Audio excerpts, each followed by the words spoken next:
Story. Story is strategy. Story is a personal journey. We still have the mic? Do we still have the thing? Somebody got it? It's not for me. Does somebody want to read this? Somebody read it for me? It's one of those things, if somebody doesn't volunteer.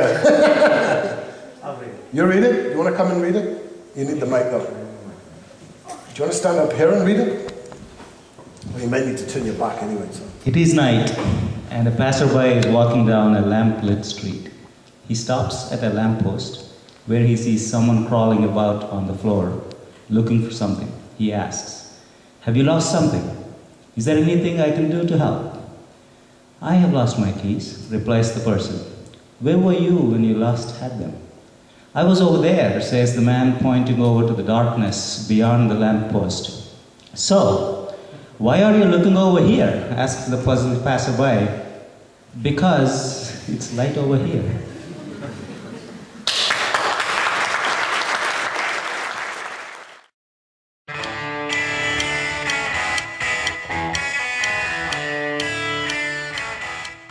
Scripts like that, wow, okay. So, questions. This is important. Who knows the book, Women Who Run with Wolves? Do any of the women know this book? You better write these books down, I tell you, man. Women Who Run with Wolves. Clarissa Pinkola Estes. She's a Jungian psychologist, and she wrote this book. It's now about 5-6 years old now.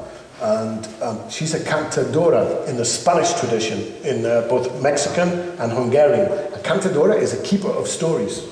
Stories are transformational, or the storytelling is a transformational process. It changes how you see the world and your potential. Imagine these characters are not external. Every one of these characters sits inside you.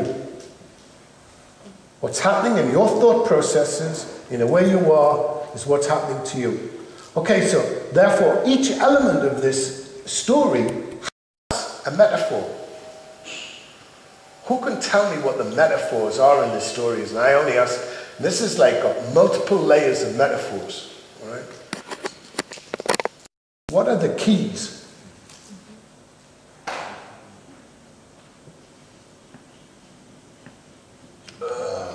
Your life. Whoa. Right, cool. Life, you want to expand? Nah, I just connected the light. Hey, get a life. Anybody else? No, with the lights and the darkness. Good. Well, come on. Where's the mic, guys? Can you help me out? If somebody shouts up, make sure the mic gets thrown at him. It seems to me a person that is lost his route, his path in his life, and he end up in darkness, and then. All right. So before you hold that, I'm specific. What does the keys represent? If we look at myth, if we look at story, what do keys represent? Yo, can you shout for us? The goal, my path. Cool.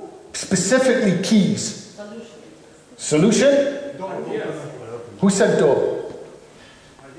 Ideas. All right, I mean, I spend hours doing this, right, drilling you. A key can't be, it's a question. The light. Cool, right, but that's not the key yet. Key is a question. Escape. What do keys do? Right, so what do questions do? Answers. Not answers just yet. Question, they open doors. Where are we? Where's the theatre for this?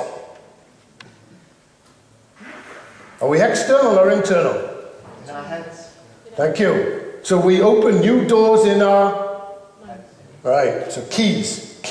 So it's fundamentally, you're kind of all going down that right path. What is the darkness then? The unknown. Can you shout out for me, guys? The unknown. The unknown, cool. What? You said unknown. Can't see. Future. Future. So right? If you got a group of 7-year-olds, right, and you're teaching them like legends and myths, all right? Okay, and you ask them, what does darkness mean? Fear. What else, right? Okay? What's in Tolkien, for example? Darkness. Evil. Whoa, right. What other things? Danger. Uncertainty. Good. Keep coming. Pain. Pain. Right. So what's the light? Hope. Hope. Not quite yet. What's light? Why is he sitting? Look at the story. Why is he sitting in the light? Happiness. Thank you. So what does the light represent? Comfort zone. Is he in danger in the light? Where's the keys though?